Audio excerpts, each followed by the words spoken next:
వద్దు అరుణ్. మా ఇంట్లో తెలిస్తే చంపేస్తారు. ఏం పర్లేదు స్వాతి. మనం తప్పు చేశామని ఇంట్లో తెలుస్తుందా ఏంటి?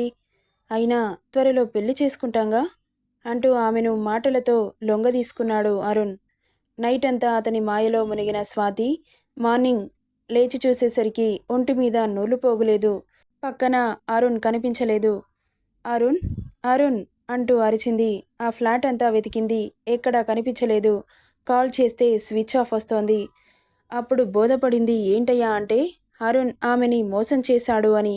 ఇక భారంగా మారిన గుండెతో ఏడుస్తూ అక్క నుండి వెళ్ళిపోయింది Swathi. After some years. Arun 28 సంవత్సరాల యువకుడు. అతని భార్య వైష్ణవి 25 సంవత్సరాలు. వీళ్ళిద్దరికీ పెళ్ళై 5 సంవత్సరాలవుతోంది. చాలా అన్యోన్య దాంపత్యం. 4 సంవత్సరాల పాప బాబు అప్పుడప్పుడే స్కూల్కెళ్తున్నారు. ఏవండి, చెప్పు వైషు. ఈరోజు మేడం కాల్ చేసింది. స్కూల్ హాఫ్ డే ఉందంట. పిల్లల్ని ఆఫ్టర్నూన్ ఇంటికి తీసుకురండి. నాకు చాలా వర్క్ ఉంది వైషు. నువ్వే వెళ్ళి తీసుకురావచ్చుగా. ఒంట్లో కాస్త నలతగా ఉందండి. అవునా, సరే తీసుకొస్తాను అని చెప్పి కాల్ కట్ చేశాడు. ఇక వైషుకి కాస్త ఒంట్లో బాలేకపోవడంతో సోఫాలో అలాగే కూర్చుండిపోయింది. ఎందుకో తెలియని నీరసం. కొన్ని రోజులుగా భర్తకి చెబితే కంగారు పడతాడని చెప్పలేదు. అంతలో కాలింగ్ బెల్ వినిపిస్తుంటే అప్పుడే వచ్చేశారా అనుకుంటూ వెళ్ళి డోర్ ఓపెన్ చేసింది. ఎదురుగా ఎవరో ఒక అమ్మాయి కనిపించింది. పక్కన ఒక బాబు కూడా ఉన్నాడు. 5 సంవత్సరాలుంటాయి. ఎవరు మీరు అనింది వైష్ణవి. నా పేరు స్వాతి. ఇది అరుణ్ వాళ్ళ ఇల్లే కదా? అవునండి. మీరెవరు? ఆయన ఫ్రెండ్ని. అరుణ్ ఇంట్లో లేరా? లేరండి, ఆఫీస్కెళ్ళారు. వస్తారు కాసేపట్లో. రండి, కూర్చోండి అంటూ లోపలికి పిలిచింది వైషు. స్వాతి లోపలికొచ్చి కూర్చుంది. మీరు కూర్చోండి, నేను కాఫీ తీసుకొస్తాను అంటూ కిచెన్లోకి వెళ్ళింది వైషు. అంతలో వైషు, ఏం చేస్తున్నావు అంటూ లోపలికొచ్చాడు అరుణ్ పిల్లలను తీసుకొని. హా, వస్తున్నానండి అని అరిచింది కిచెన్లో నుండి. లోపలికి వచ్చిన అరుణ్ అడుగులు సోఫాలో కూర్చున్న స్వాతిని చూసి అక్కడే ఆగిపోయాయి. గుడ్లు పెద్దవి చేసి చూస్తూ నిలుక్కుపోయాడు. ఏమైందండి అలా చూస్తున్నారు? తను మీ ఫ్రెండ్ అంట కదా, పలకరించారా అంటూ కిచెన్ నుండి కాఫీ కప్తో హాల్లోకి వస్తూ అనింది వైషు. అలాగే నిలబడితే తనకి డౌట్ వస్తుందని. స్వాతి, ఎప్పుడొచ్చావు అన్నాడు కాస్త ఇబ్బందిగా. ఇంతకు ముందే వచ్చాను అరుణ్ అనింది స్వాతి. ఏంటి ఇన్నేళ్ళు లేనిది ఇప్పుడు వచ్చింది? నా కొంపలో ఏం చిచ్చు పెట్టాలనుకుంటుందో అని కోపం వస్తుంటే. ఏమైందండి, కూర్చోండి, కాఫీ ఇస్తాను అంటూ అరుణ్ని కూర్చోబెట్టి స్వాతికి అతనికి కాఫీ ఇచ్చి తను కూడా అరుణ్ పక్కన కూర్చుంటుంది వైషు. అదేంటి, మీరు ఫ్రెండ్స్ కదా, మాట్లాడుకోకుండా అలా కామ్గా ఉన్నారు అని అడిగింది సైలెంట్గా కూర్చున్న వాళ్ళిద్దరిని చూసి. స్వాతి, మీరైనా మాట్లాడండి. ఎక్కడుంటారు మీరు? మీ ఆయన ఏం చేస్తుంటాడు? అసలు ఎప్పుడు లేనిది ఇప్పుడు వచ్చారంటే మీకేదో కష్టం వచ్చినట్లుంది. అందుకే మీ ఫ్రెండ్ హెల్ప్ తీసుకోవడానికి వచ్చారు కదా అనింది వైషు. స్వాతి ఏం మాట్లాడకుండా సైలెంట్గా తల కిందకి దించి కూర్చుంది. చెప్పండి, అసలు మీకు ఏమైంది? మీరు ఫ్రెండ్సేనా? ఎందుకు మాట్లాడుకోకుండా అలా కూర్చున్నారు అని అడుగుతుంటే, అవును వైషు, మేమిద్దరం ఫ్రెండ్స్. మేము మాట్లాడుకుంటూ ఉంటాం గాని ఏదైనా స్నాక్స్ ప్రిపేర్ చేసి తీసుకురావా అని లోపలికి పంపించాడు అరుణ్. కంగారుగా, ఈయనేంటి తన ఫ్రెండ్ని చూసి సంతోషపడాలి కానీ అలా కంగారు పడుతున్నారు అనుకుంటూ తన పనిలో నిమగ్నమైపోయింది. ఏయ్, ఏంటే, నా ఇంటికి ఎందుకొచ్చావు? నాకు నా భార్యకి గొడవలు పెట్టిద్దామని వచ్చావా అన్నాడు కోపంగా. ఏంటి అరుణ్ అలా మాట్లాడుతున్నావు? నువ్వు నన్ను మోసం చేసి వెళ్ళిపోయాక నేను ఎంత వెతికానో తెలుసా? అసలు నన్ను ఎందుకు మోసం చేయాల్సి వచ్చింది? రోడ్డు మీద పోయే ప్రతి ఆడదానికి న్యాయం చేస్తా కూర్చోవాలా? అయితే నీ భార్యనెందుకు పెళ్లి చేసుకున్నావు? రోడ్డు మీద పోయే వాళ్ళని టైంపాస్కి వాడుకోవచ్చుగా జీవితాంతం. అలా వాడుకుంటే రోజుకో పెళ్ళం దొరుకుతుంది. పెళ్లి చేసుకుంటే జీవితాంతం ఒక్కదానితోనే కాలం గడుపుతావు అంటున్న ఆమె మాటలకి చురుగ్గా చూశాడు. ఏంటలా చూస్తున్నావు? నీకోసం ఎంత వెతికానో తెలుసా? నీ జీవితం ఇప్పటికిప్పుడే బజారు పాలు చేయొచ్చు గాని ఒక ఆడదాన్ని అయ్యుండి ఇంకో ఆడదాని జీవితం నాశనం చేయదలుచుకోలేదు అనింది ఆవేశంగా. అయితే మరెందుకే వచ్చావు అన్నాడు. నువ్వా రోజు రాత్రి నాతో గడిపిన సరదాకి సాక్ష్యం ఇదిగో అంటూ కొడుకుని చూపించింది. నేను బ్రతకడమే కష్టంగా ఉంది. వీడిని ఎలా పెంచాలి? నీ రక్తం నీ దగ్గరే ఉంచుకో. వీడిని నువ్వే పెంచు. నీ పిల్లలని ఎలా పెంచుతున్నావో అలాగే పెంచు. నన్ను చూసుకొని అవసరం లేదు. నీ కాపురానికి నేనేం అడ్డురాను. కానీ నా కొడుకు జీవితం మాత్రం నాశనం చేయకు. నా జీవితం ఎలాగో నాశనమైంది అంటున్న స్వాతి మాటలకి నీకేమైనా పిచ్చా? వీడెవడు అంటే నేనేం చెప్పాలి? అదంతా నాకు తెలీదు. ఇన్నాళ్ళుగా నిన్ను ఎంత వెతికానో తెలుసా? నీ అడ్రస్ ఇప్పుడు దొరికింది. నిన్నిలా వదిలేస్తానని ఎలా అనుకుంటున్నావు? ఇన్ని రోజులు నాకు కనిపించకుండా బ్రతికిపోయావు. ఇక ఇప్పటి నుండి నిన్ను వదిలిపెట్టాను. నువ్వేం చేస్తావో నాకు తెలీదు. నా కొడుకుని నువ్వే పెంచాలి ఒక తండ్రిగా అని చెబుతుంటే షాకింగ్గా చూస్తున్నాడు. నీ భార్యకి ఏం చెబుతావో ఎలా చెబుతావో అది నీ ఇష్టం అంటున్న ఆమెని కోపంగా చూస్తూ, ఏంటే నాటకాలు చేస్తున్నావా? ఎవనికో కన్నావో తెలీదు.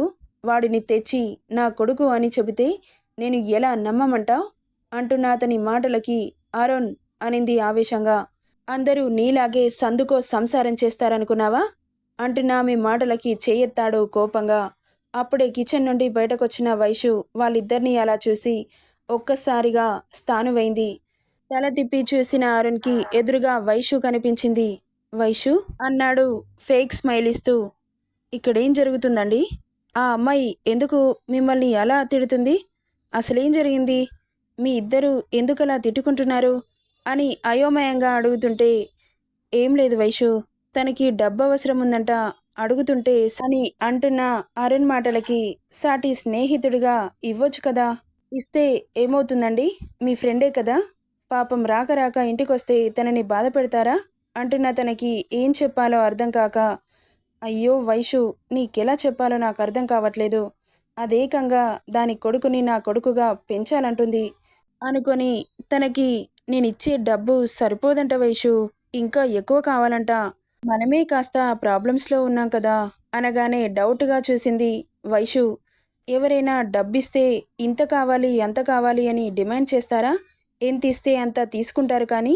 ఏమైంది అలా చూస్తున్నావు? ఏం లేదండి, నిజంగా డబ్బు గురించే గొడవ జరుగుతుందా అనింది అనుమానంగా. ఎంత డబ్బు కావాలి స్వాతి అని అడిగింది తన వైపు తిరిగి. నాకు కావాల్సింది డబ్బు కాదు. వీడు నాకు మీ ఆయనకు పుట్టిన కొడుకు. నన్ను మోసం చేసి మిమ్మల్ని పెళ్లి చేసుకున్నాడు. ఇప్పుడు నేను బ్రతకడమే కష్టంగా ఉంది. వీడిని ఎలా సాకాలి? నన్ను మోసం చేసి వెళ్ళినప్పటి నుండి మీ ఆయన గురించి వెతకని చోటు లేదు. చివరగా ఇక్కడ కనిపించాడు. ఇక అందుకే ఇక్కడికొచ్చాను. నేను ఆయనతో పాటు ఉంటాను అనట్లేదు. ఆయన కొడుకుని పోషించమని అడుగుతున్నాను అంటున్న మీ మాటలకి నన్ను మోసం చేశాడు అన్న దగ్గరే వైషు బ్రెయిన్ ఆగిపోతే అప్పటికే ఒంట్లో బాలేని వైషు స్వాతి మాటలకి కళ్ళు తిరిగి కింద పడిపోయింది. వైషు అంటూ అరిచి ఆమెను అతని చేతిలోకి తీసుకున్నాడు. వైషు వైషు అంటూ కంగారుగా పిలుస్తుంటే పలకట్లేదు. వెంటనే హాస్పిటల్కి తీసుకెళ్లాడు అరుణ్. హాస్పిటల్లో అడ్మిట్ చేసి కంగారుగా అటు ఇటు తిరుగుతుంటే వచ్చింది స్వాతి. ఆమెను చూసిన అరుణ్కి కోపం నశాలానికి అంటింది. అసలు ఎవరే నువ్వు? నా ఇంటికి ఎందుకొచ్చావు? హాయిగా ఉన్న మా కాపురంలో నిప్పులు పోయడానికి వచ్చావా? నీ వల్లే నా భార్యకి ఇలా జరిగింది. తనకేమైనా కావాలి? నిన్ను నిలువున చీల్చి చెండాడతాను అని అరుస్తుంటే, ఏంటెక్కువ చేస్తున్నావు? నువ్వు మోసం చేశావని నేను పోలీస్ కంప్లైంట్ ఇచ్చాను అనుకో. నిన్ను తీసుకెళ్లి ఊచలు లెక్కబెట్టిస్తారు. నా మీదకే సీరియస్ అవుతున్నావు? అసలు నన్ను మోసం ఎందుకు చేయాలనిపించింది? నీకేం పాపం చేశాను? నిజం తెలిసిన మీ ఆవిడే అలా అయితే మోసపోయిన నేను ఏమైపోవాలి అని అడుగుతుంటే అతని దగ్గర సమాధానమే లేదు. ఇది కూడా నిజమే కదా అనిపించింది. మోసం చేశాను అంటేనే నిజం తట్టుకోలేక స్పృహ తప్పి పడిపోయింది వైషు. మోసపోయిన స్వాతి తన జీవితం ఇన్నేళ్లలో ఎంత దుర్భరంగా మారి ఉంటుంది అని ఆలోచించసాగాడు. అప్పుడే డాక్టర్ బయటకు వచ్చి మీ ఆవిడ స్పృహలోకొచ్చిందని చెప్పగానే పరుగున తన దగ్గరికి వెళ్ళాడు. భర్తని చూసిన వైష్ణవి తల తిప్పేసుకుంది. నన్ను క్షమించు స్వాతి, నేను ఆ రోజు కావాలని చేయలేదు. తాగిన మత్తులో అలా జరిగిపోయింది. ప్లీజ్ నన్ను ఇలా అవాయిడ్ చేయకు అని తన చేతులు పట్టుకున్నాడు అరుణ్. అయినా కానీ అతని మీద కోపంగా ఉన్న వైషు తనని ఎలా కూల్ చేయాలో అర్థం కాలేదు అతనికి. అలా రోజులు గడుస్తున్నాయి. స్వాతి వీళ్ళింట్లోనే ఉంటుంది. స్వాతి, నీకు దండం పెడతాను, మా కాపురంలో చిచ్చు పెట్టకు, ఇక్కడి నుండి వెళ్ళు అంటూ తనని బ్రతిలాడని రోజు లేదు. ఇక భర్తని చూస్తున్న వైషు ఒక నిర్ణయానికి వచ్చిన దానిలా ఆఫీస్కి వెళ్తున్న అరుణ్ని చూసి, మీతో కాస్త మాట్లాడాలి అనింది. 10 రోజుల నుండి మాట్లాడని భార్య తన దగ్గరికొచ్చి తనంతట తానే మాట్లాడడంతో సంతోషంతో, ఏంటి వైషు అన్నాడు దగ్గరికొచ్చి. స్వాతి జీవితం, తన కొడుకు జీవితం ప్రశ్నార్థకంగా మారడానికి వీల్లేదు. జరిగిందేదో జరిగింది. అది ఏ సిచ్యువేషన్లో జరిగినా తప్పు తప్పే. సో స్వాతిని, తన కొడుకుని జీవితాంతం ఇక్కడే ఉండమని చెప్పండి. వైషు, అసలేం మాట్లాడుతున్నావు నువ్వు? తను ఇక్కడే ఉంటే నలుగురు నానా రకాలుగా అనుకుంటారు. అనుకుంటే అనుకోని, వాళ్ళు నన్ను మోయట్లేదు కదా అనుకోవడానికి. అయినా ఇప్పుడు స్వాతి జీవితం నాశనమైంది. తనని ఎలా నిర్దాక్షిణ్యంగా వదిలేస్తే ఎటని వెళ్తుంది? తల్లిని కొడుకుని వేరు చేస్తారా? మీ మీద కోపంతో మిమ్మల్ని వదులుకునేంత వెర్రిదాని కాదు నేను. ఇప్పటి నుండి తను ఒక శ్రేయోభిలాషిలా ఇంట్లోనే ఉంచుకుందాం. తన కొడుకుని స్కూల్లో చేర్పించి చదువు చెప్పిద్దాం. మీరు చేసిన తప్పుకి తన కొడుకెందుకు శిక్ష అనుభవించాలి? పాపం, వాడి మొహం చూసేనా మారండి అని చెప్పి అక్క నుండి లోపలికి వెళ్ళిపోయింది వైష్ణవి. ఇదంతా వింటున్న స్వాతి కళ్ళల్లో నీళ్లు చేరితే అప్పుడు అనిపించింది, నేనొచ్చి వీళ్ళ కాపురంలో చిచ్చు పెట్టానా అని. జరిగిన తప్పుకి పాపం వైష్ణవెందుకు శిక్ష అనుభవించడం? తన మంచితనానికి నేను శిక్ష విధించలేను. నా జీవితం ఎలాగో నాశనమైంది, తన జీవితమైనా సంతోషంగా బ్రతకనిద్దాం. నేను ఈ ఇంట్లో నుండి వెళ్ళిపోతే ఏ గొడవ ఉండదు అని మనసులో నిశ్చయించుకొని ఇక రాత్రి అందరూ పడుకున్నాక ఎవరికి చెప్పకుండా స్వాతి తన కొడుకుని తీసుకొని ఇంట్లో నుండి వెళ్ళిపోయింది.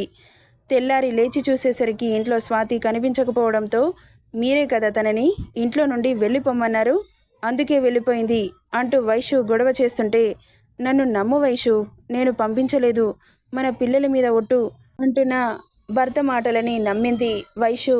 సరే, తనని అలా వదిలేయలేను, వెతకండి, ఎక్కడైనా దొరికితే తీసుకురండి. ఒక నిస్సహాయురాలైన ఆడపిల్లని అలా వదిలిపెట్టడం సబబు కాదు అని చెప్పగానే సరే అంటూ బయలుదేరాడు. ఇక ఎక్కడ కనిపించకపోవడంతో ఇంటికొచ్చేశాడు. తను కనిపించలేదా అని అడిగింది వైషు. లేదు వైషు, చాలా వెతికాను, ఎక్కడా కనిపించలేదు అన్నాడు. ఇక ఒక చిన్న ఇల్లు చూసుకొని ఇళ్లలో పనిచేస్తూ కొడుకుని సాకుతోంది స్వాతి. ఆ రోజు ఇళ్లలో పనిచేసి ఇంటికి వచ్చిన తనకి ఎదురుగా ఉన్న వైష్ణవిని చూసి ఒక్కసారిగా షాక్ అయింది. వైష్ణవి గారు, మీరేంటిక్కడ అని ఆశ్చర్యంగా అడుగుతుంటే, నీకోసం వచ్చాను. ఎందుకు చెప్పకుండా వెళ్ళిపోయావు? నేను ఇంట్లో ఉండమని చెప్పాను కదా. వద్దండి, మీ మంచి మనసుకు మిమ్మల్ని బాధ పెట్టడం మంచిది కాదనిపించింది. నేను వచ్చి మీ కాపురంలో చిచ్చు పెట్టాను. అలాగే ఉంటే మీ అన్యోన్య దాంపత్యం దెబ్బతింటుంది. నా వల్ల అలా జరగడానికి వీల్లేదు. ఏంటి వీల్లేదు? నువ్వేం చేస్తావో నాకు తెలీదు. వెంటనే నాతో పాటు రావాలి నువ్వు. నేను రాను. ఇప్పటికే మీ కాపురంలో చాలా గొడవలు వచ్చేశాయి. అది నా వల్ల. నువ్వు రాకపోతే నేను వెళ్ళను. ప్లీజ్ వైష్ణవ్ గారు, చెప్పేది వినండి అంటున్న తనకి, నీతో ఒక ముఖ్యమైన విషయం మాట్లాడాలి స్వాతి, వింటావా అని అన్నది. ఏంటి వైష్ణవి గారు, చెప్పండి.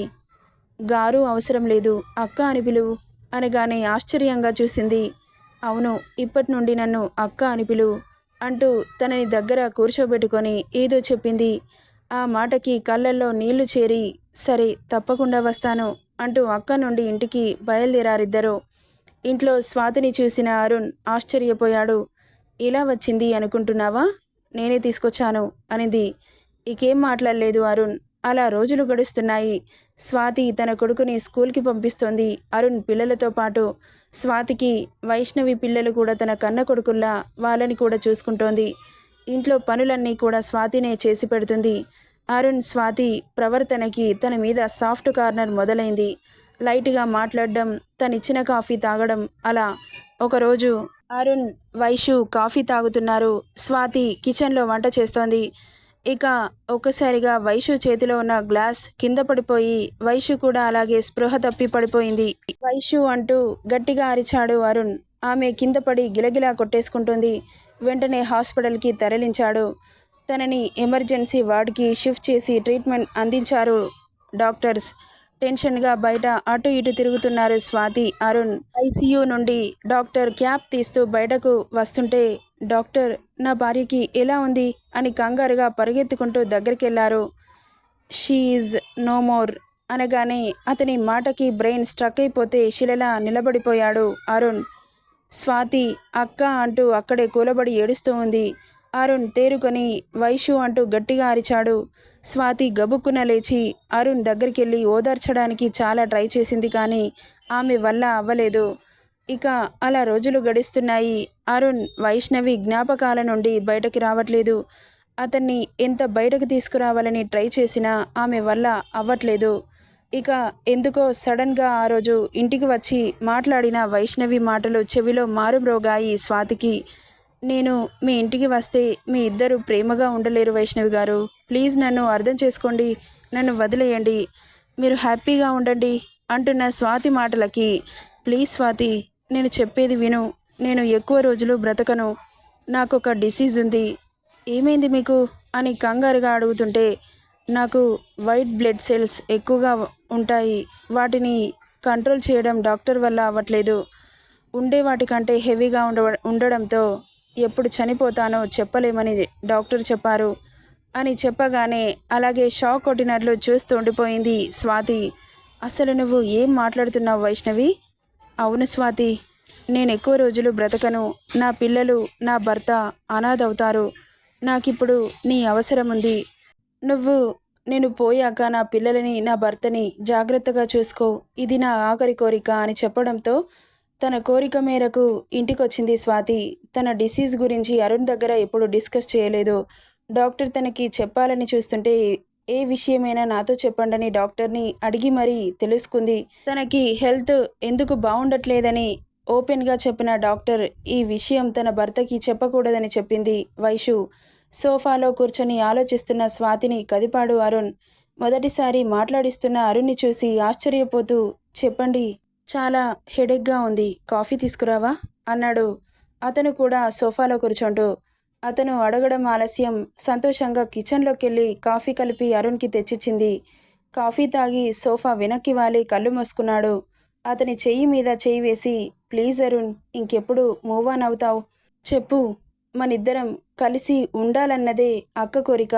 తను బ్రతుకున్నంతకాలం తన డిసీజ్తో బాధపడింది, పోయిన తర్వాత అయినా తన ఆత్మకి శాంతి కలగాలంటే మనం కలిసిపోవాలి. తన జ్ఞాపకాల నుండి బయటకు రా అరుణ్, పిల్లలు అనాథలవుతారు. ఏ మనిషికైనా చావు పుట్టుక సహజం. తను ముందే చనిపోయింది, మనం కాస్త లేటుగా చనిపోతామేమో, అంతే తేడా అని తన మాటలతో కాస్త డైవర్ట్ చేసింది స్వాతి. ఇక మెల్లగా అతని ప్రేమని అందిస్తూ అరుణ్తో క్లోజ్గా ఉండడానికి ట్రై చేస్తూ ఉంది. అరుణ్ కూడా మెల్లగా వైష్యుని మర్చిపోలేదు, కానీ స్వాతితో కాస్త క్లోజ్గా ఉండడం మొదలుపెట్టాడు. వైష్ణవి చనిపోయి సంవత్సరం అయింది.